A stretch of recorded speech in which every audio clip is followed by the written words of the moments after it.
Hello everyone and welcome back to my channel, In the Dirt Outdoor and Gardening Tips. My name is Donnie and today I'm going to show you how to thin summer squash seedlings to promote maximum growth. And if you're interested in growing summer squash from seed, check out my playlist right here. And if you want to see more do-it-yourself outdoor and gardening videos from right here in my yard, be sure to subscribe to the channel and hit that notification bell. And please remember to drop a like if you enjoy this video, as it truly helps out the channel. So without further ado, let's go thin these summer squash seedlings.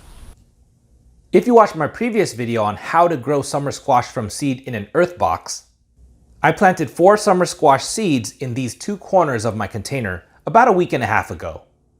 And all 8 of these seeds began to germinate. So I'm super excited to get a 100% germination rate from my seeds. And these were just some seeds that I picked up from Green Acres.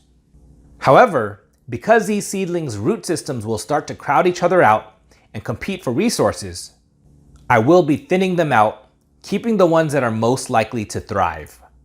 It's a bummer that I will be removing the other seedlings, but it will promote maximum growth in my remaining summer squash seedlings. As an alternative, I can also transplant the seedlings to a different part of my garden. But if not done carefully, I could damage the roots of the remaining plants. Plus, I don't have another place in my garden designated to grow my summer squash. So I'm going to go ahead and thin them out instead. The best time to thin out the seedlings are when they are around 3 inches tall, and I like to make sure that they have at least 4 leaves each. When selecting which seedlings to remove, I'm looking for 3 things. The first is leaf color.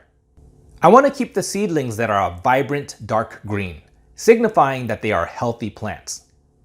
If there were some that had light green or yellow leaves, those would be good candidates to remove. As you can see here, all of my seedlings have vibrant, healthy green leaves. So that's not going to help me in making my decision today.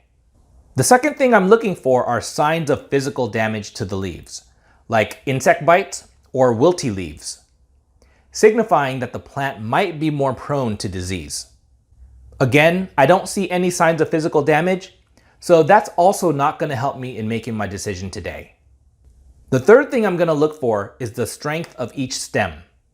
I'm feeling the stems to determine which ones feel strong and sturdy versus the ones that feel weaker.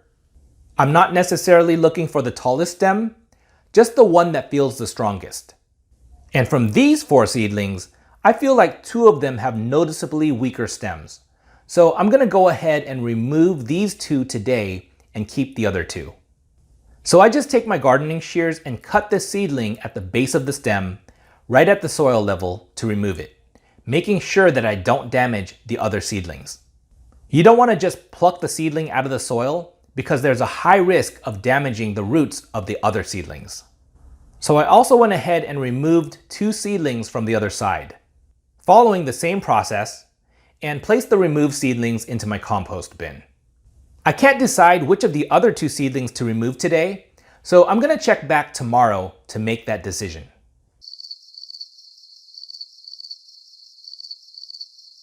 Alright, so it's 1 day later, and I'm following the same process as before to select which seedlings to keep. Of these seedlings, the only difference I can see is that the leaves of this one has some insect bite holes in it. So this is the one I'm going to remove.